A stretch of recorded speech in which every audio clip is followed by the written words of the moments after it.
I want to talk a little bit today about an event that has dominated world headlines over the last few days and may well continue to do so over the next few weeks.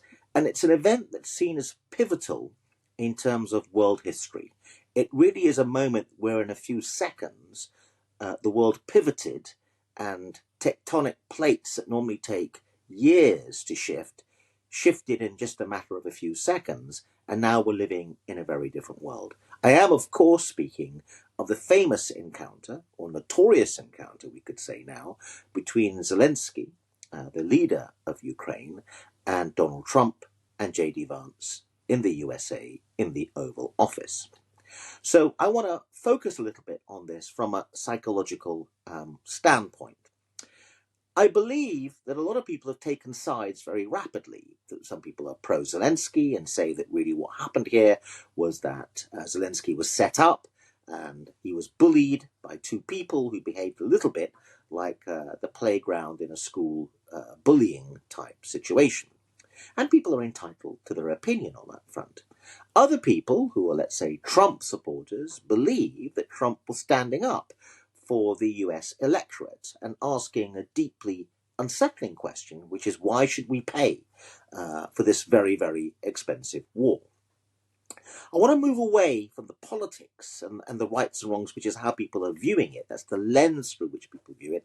And I want to view it instead from a psychological standpoint, because I believe that's a much more powerful analysis and also goes a long way to explaining something that remains mysterious, which is how come a conversation that was running along in a fairly polite and diplomatic manner for many, many minutes, approaching an hour or so, could suddenly deteriorate into what basically turned into a shouting match.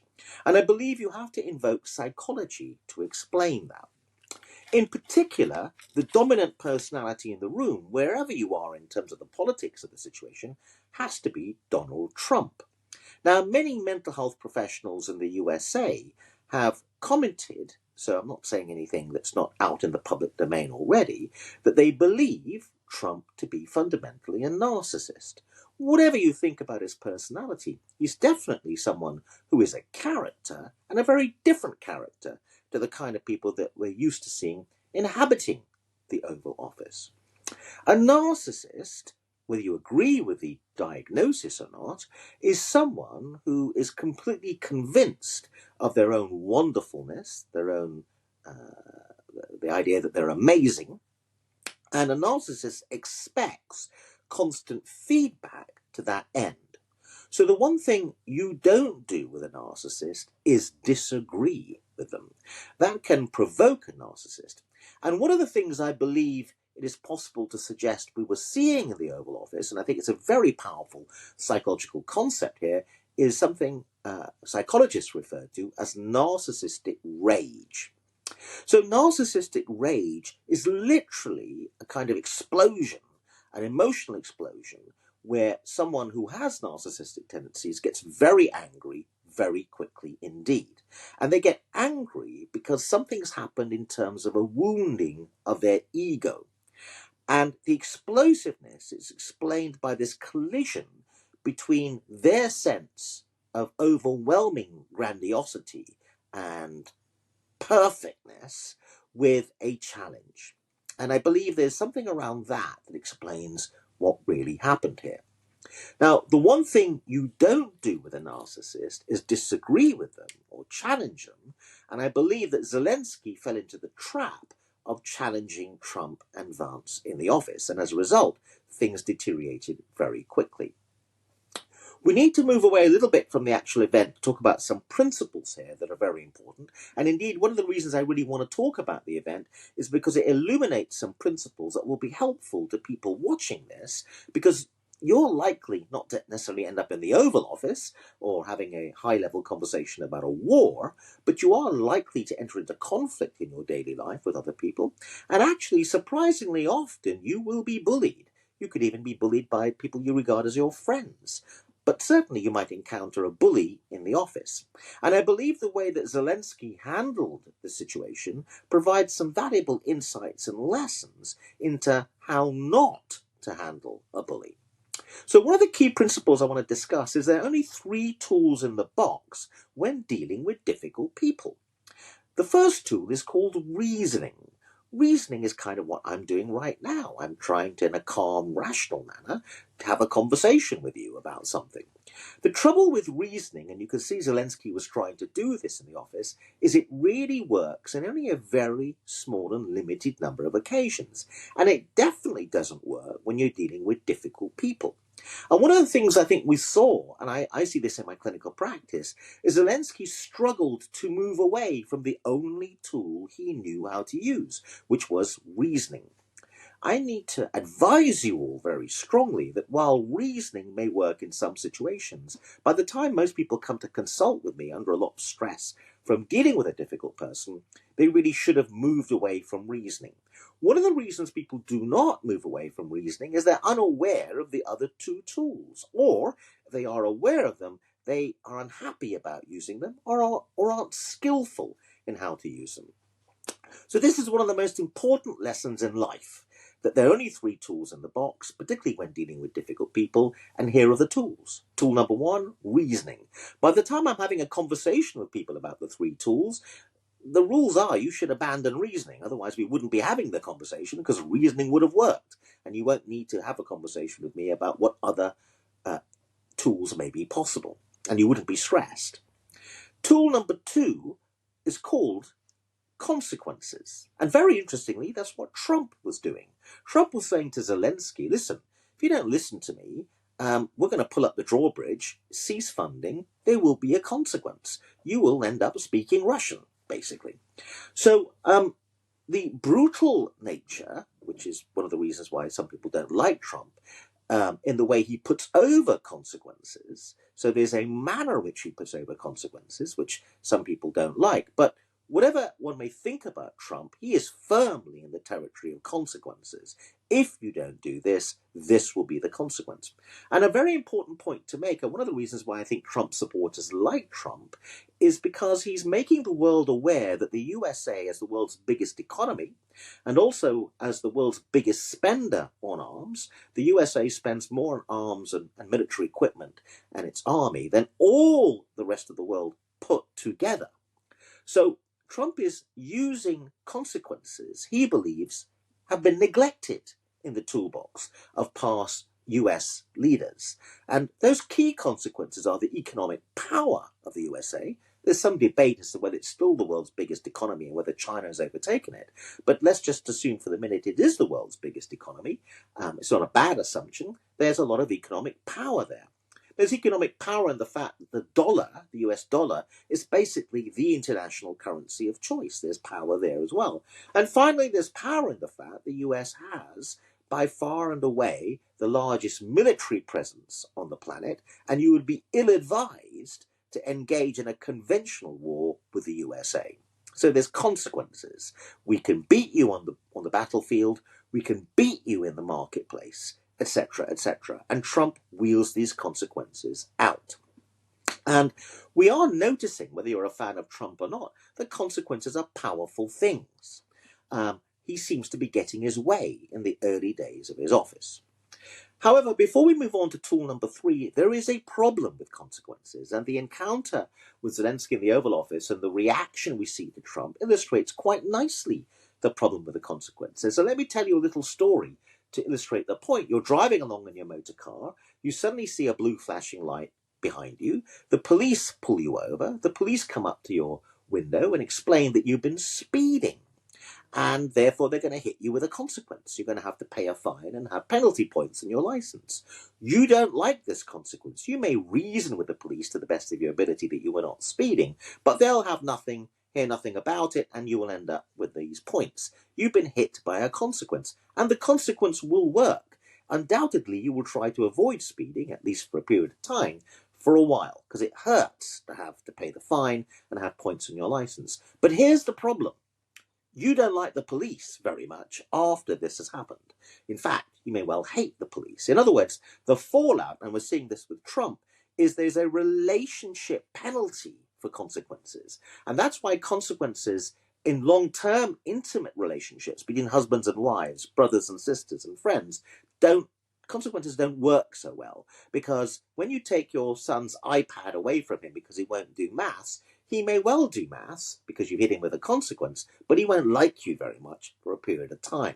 There's a relationship fallout. You don't like the police because they hit you with a consequence, and that may be okay if you're never going to see that policeman again. But if you live with a person on whom you implemented consequences, and Trump is engaged in hitting people with consequences where there will be a relationship with Canada, a relationship with Europe, a relationship with the Ukraine, a relationship with Russia, etc., etc.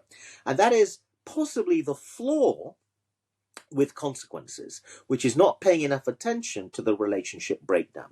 If you feel powerful enough or wonderful enough, if you're a narcissist, you may ignore the relationship breakdown. You may say, I don't give a damn. You may say that you think previous US leaders paid too much attention to having a good relationship with the rest of the world. And as a result, your argument might be the US electorate suffered as a result. So now we come to the third tool. There's a problem with consequences. If it produces relationship breakdown or the souring of a relationship, at least temporarily, and therefore isn't great in long-term relationships, although it can be very effective in the short run in generating the behavior that you want, as Trump is clearly illustrating. There's a problem with reasoning, tool number one, because a lot of people are just not reasonable, and reasoning won't work with them. So now we come to tool number three. This is the most controversial tool. People really don't like this tool, but it's very important I discuss it with you, so that even if you don't like it, you understand something. This tool is being used against you a lot of the time, and that tool is called manipulation. Now, unfortunately, I haven't got a lot of time to go into exactly what manipulation is. What I would say is manipulation is not lying. Manipulation is a very careful choice of words, which appears to deliver to the listener, the person you're dealing with, the person you're in conflict with, your protagonist. It appears to deliver what they want to hear. But a true manipulation underneath it is not really delivering, it's delivering what you want to get out of the situation. I want to emphasize again, manipulation is a clever choice of words, but it is not lying. So, let's go back to the Zelensky, Trump, Vance encounter and look at this now analyzing with the three key tools we have. One really important point I want to make about this brutally powerful but simple framework is there's no other tools. In the comments below, if you can come up with another tool, and I'm talking about a viable tool, then do let me know. I'm willing to offer a small prize for anyone who can come up with a viable fourth tool. In my opinion, from my clinical experience over many years, it's very important to understand this is it. There are only three tools. Get used to it and get good at understanding when to use which tool when. But fundamentally, abandon reasoning much earlier. If it's not working, then you probably are at the moment. So one of the things that happened in the encounter was that Zelensky did reasoning and it annoyed the other two in the room. One of the reasoning things he said was, you're talking about a deal with Russia, a negotiation with Russia. How can you make a deal with a person like Putin who just doesn't observe deals? You signed the deal one day, he's broken it the very next day. This was a not unreasonable point to make, a logical point, but it annoyed the other two people in the room because reasoning doesn't work when you're dealing with difficult people. What Zelensky could have said on several occasions is move to tool number three, which is a manipulation. When Trump and Vance in particular, said to Zelensky, when have you said thank you? Zelensky could have said, instead of saying, I have said thank you, which again was contradicting them and using reasoning, and that was going to annoy these two difficult people in the room, he could have said, you're absolutely right. I'm really sorry about that. I need to express more gratitude. So that's a manipulation. You don't really necessarily believe in what you're saying, but you're delivering what the other person wants to hear. And Zelensky resolutely refused to deliver what they wanted to hear. My argument here is tell people what they want to hear in front of the TV cameras, and then behind the scenes you can have a different kind of conversation. So let's go back to manipulation. Zelensky is using a manipulation, some people would argue, when he turns up dressed the way he is. Early on in the press conference, one of the people who is a big supporter of Trump, a member of the press pack, invited only an inner group of people are invited into this kind of event, asked Zelensky, "Why didn't you ever wear a suit?" And Zelensky is famous for turning up wearing what looks like military fatigues. Now, many people would say this is a manipulation, right? Because he could wear a suit. But instead, what's going on is he's sending a signal. He's sending a psychological message. And the message is, I'm turning up in military fatigues because my country is at war. We're all at war, all of us Ukrainians. And also he conveys a sense of crisis, of imminent doom by turning up in a military attire.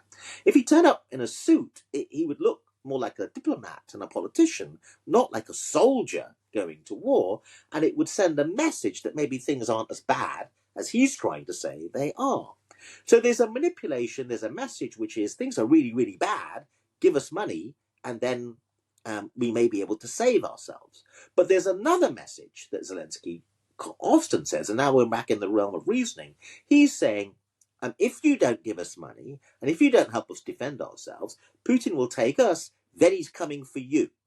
And that statement, which is a bit of a manipulation, but also maybe perhaps a bit of reasoning, is also going to annoy Trump and Vance. Because what Zelensky is saying is, you can't defend yourself against Putin.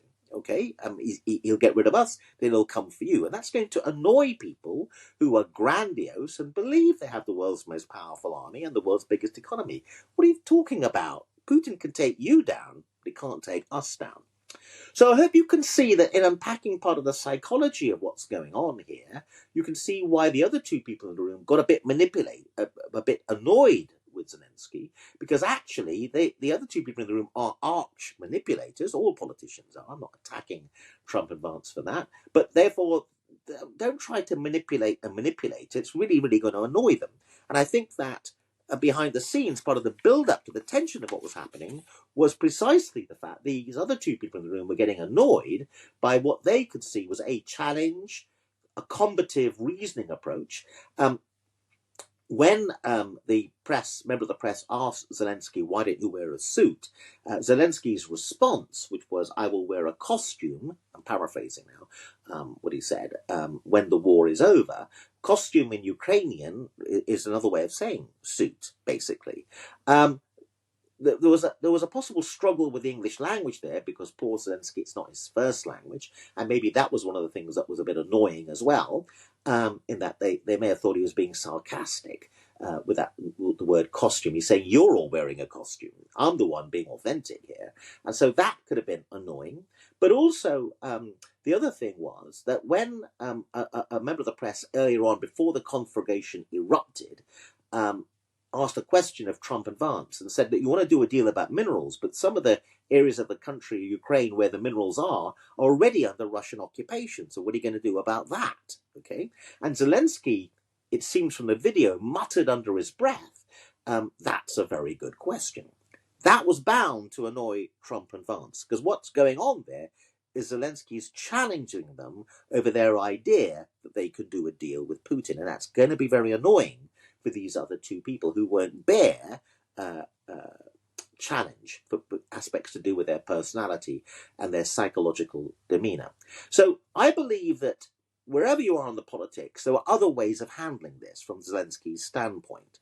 Now, the reason I'm focusing on that bit is I don't think Trump can change. I don't think Vance can change. The only one who's got options in the room in terms of handling it differently is Zelensky. And he also has something he wants from these two people, and therefore he is the one who's going to have to do the work to get this thing that he wants. That's the power dynamic that's going on in the room.